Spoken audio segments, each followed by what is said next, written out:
প্রিয় শিক্ষার্থীরা, আসসালামু আলাইকুম।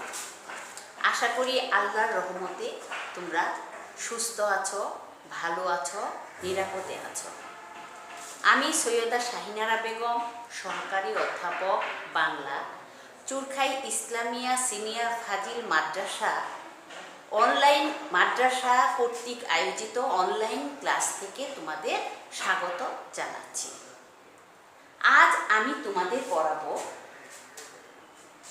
আলিম প্রথম বর্ষের বাংলা প্রথম পত্র বইটি। এ বইয়ের একটি প্রবন্ধ, প্রথম প্রবন্ধ, যেটা লিখেছেন বঙ্কিমচন্দ্র চট্টোপাধ্যায়, নাম বিড়াল। এখন আমরা বঙ্কিমচন্দ্র চট্টোপাধ্যায় সম্পর্কে অর্থাৎ লেখক পরিচিতি সম্পর্কে জেনে নিই। তার নাম বঙ্কিমচন্দ্র চট্টোপাধ্যায়, ছদ্মনাম কমলাকান্ত। তার জন্ম পরিচয়ে আমরা দেখব 1838 খ্রিস্টাব্দে 26শে জুন বঙ্কিমচন্দ্র চট্টোপাধ্যায় জন্মগ্রহণ করেন। কোথায়? যখন প্রশ্ন হবে, পশ্চিমবঙ্গের 24 পরগনা জেলার কাঁঠালপাড়া গ্রামে। তার পিতার নাম কি? পিতৃ পরিচয়। তার পিতার নাম যাদব চন্দ্র চট্টোপাধ্যায়। তার পিতা ছিলেন একজন ডেপুটি কালেক্টর। এখন বঙ্কিমচন্দ্র চট্টোপাধ্যায়ের শিক্ষা জীবন সম্পর্কে আমরা জানি। বঙ্কিমচন্দ্র কলকাতা বিশ্ববিদ্যালয়ের প্রথম স্নাতকদের মধ্যে একজন। তার পেশা এবং কর্মজীবন। বঙ্কিমচন্দ্র চট্টোপাধ্যায় পেশাগত জীবনে ছিলেন ম্যাজিস্ট্রেট। চাকরি সূত্রে খুলনার ম্যাজিস্ট্রেট হিসাবে যোগদান করে তিনি নীলকরদের অত্যাচার দমন করেছিলেন। দায়িত্ব পালনে তিনি ছিলেন নিষ্ঠাবান। যোগ্য বিচারক হিসেবেও তার খ্যাতি ছিল। তারপর আমরা আসি তার সাহিত্যকর্মে। বাংলা সাহিত্যে অসাধারণ সাফল্য অর্জন করেছিলেন বঙ্কিমচন্দ্র চট্টোপাধ্যায়। 1852 খ্রিস্টাব্দে সংবাদ প্রভাকর পত্রিকায় কবিতা প্রকাশের মধ্য দিয়ে তার সাহিত্য চর্চা শুরু। তার মোট গ্রন্থ সংখ্যা 34। বাংলা ভাষায় শিল্পসম্মত সাহিত্য রচনার কৃতিত্ব বা উপন্যাস রচনার কৃতিত্ব তারই।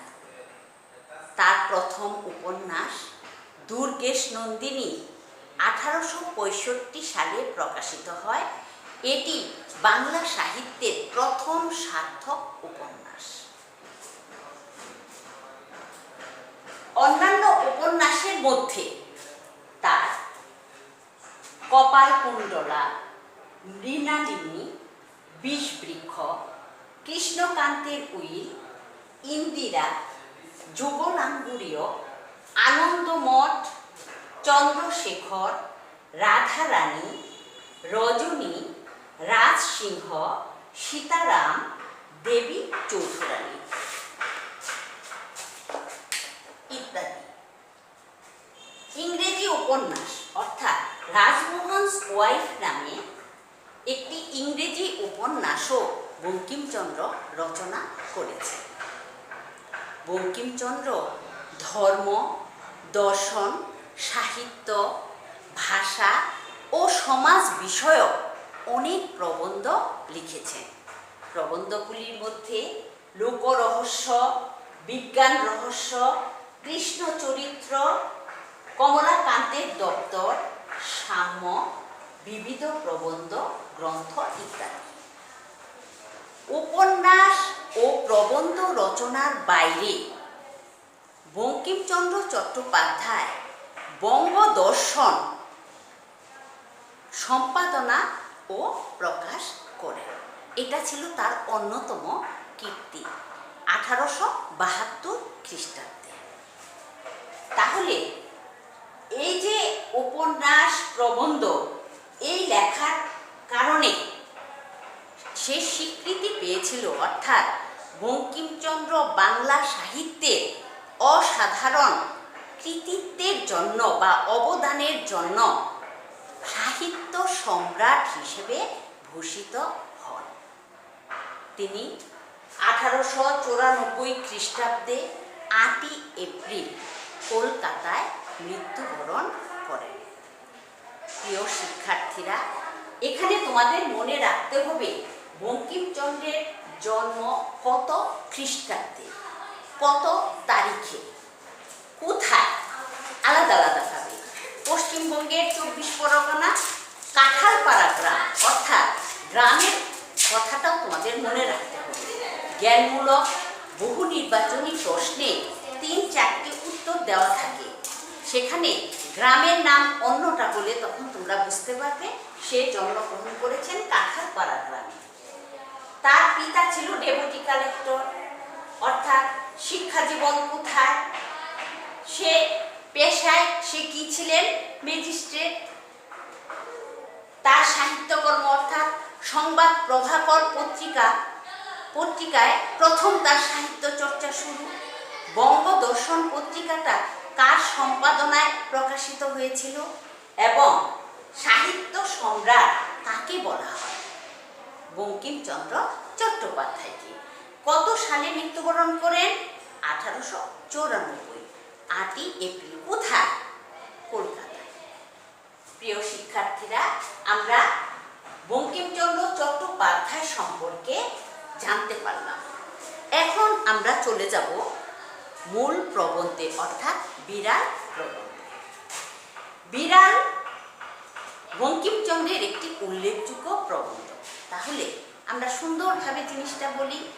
বঙ্কিমচন্দ্র চট্টোপাধ্যায়ের রসাত্মক ও ব্যঙ্গধর্মী রচনার সংকলন কমলাকান্তের দপ্তর।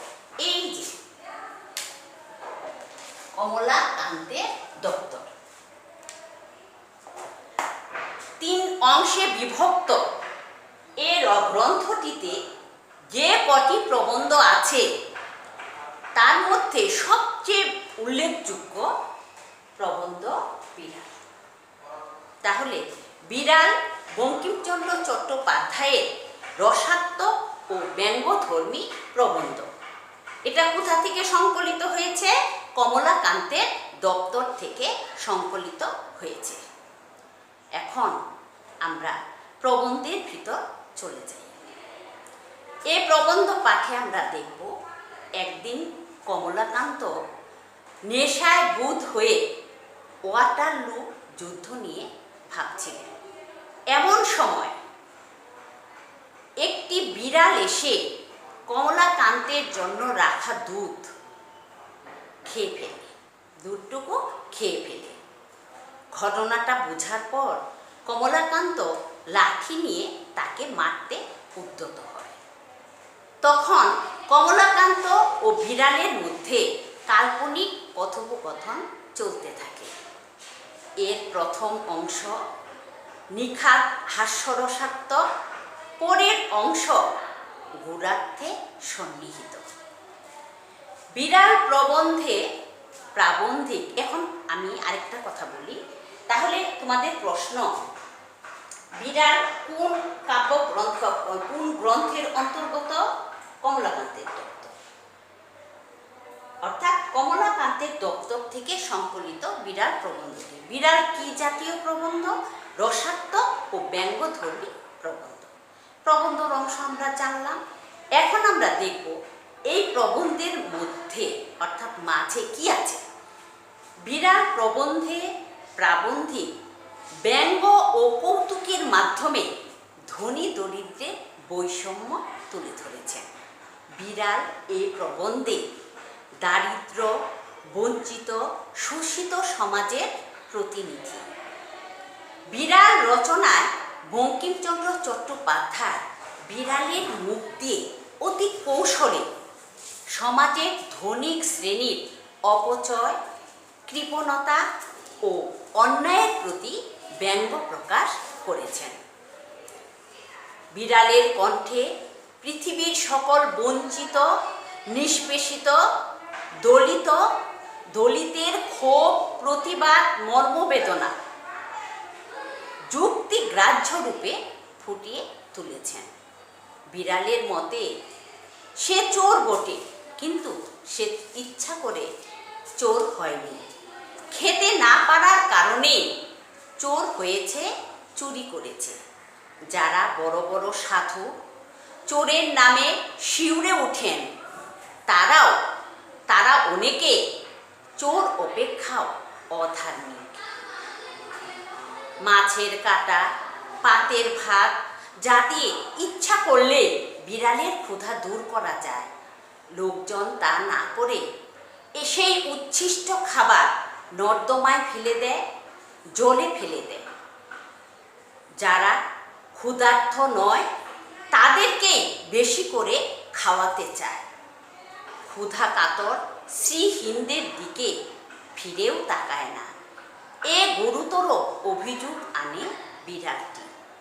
বিড়ালের সোশিয়ালিস্টিক, সুবিচারিক, সুতার্কিক কথা শুনে বিস্মিত এবং যুক্তিতে পর্যুদস্ত কমলাকান্তের মনে পড়ে আত্মরক্ষামূলক শ্লেষাত্মক বাণী।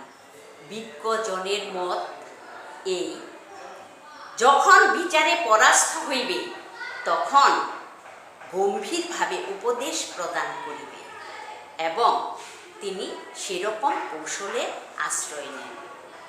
সাম্যবাদ বিরোধী ইংরেজ শাসিত ভারতবর্ষে একজন সরকারি কর্মকর্তা হয়েও বঙ্কিমচন্দ্র চট্টোপাধ্যায় শোষক শোষিত, ধনী দরিদ্র, সাধু চোরের অধিকার বিষয়ক সংগ্রামের কথা শ্লেষাত্মক, যুক্তিনিষ্ঠ ও সাবলীল ভাষায় উপস্থাপন করেছেন, যা এ প্রবন্ধ পাঠে উপলব্ধি করা যায়।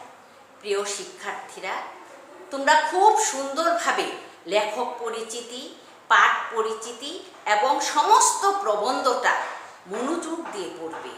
শব্দার্থগুলিও ভালোভাবে পড়বে, যেন তোমাদের সৃজনশীল, জ্ঞানমূলক, অনুধাবন এবং অন্যান্য প্রশ্ন, বহু নির্বাচনী প্রশ্নের উত্তর দিতে কোনো রকম সমস্যা না হয়।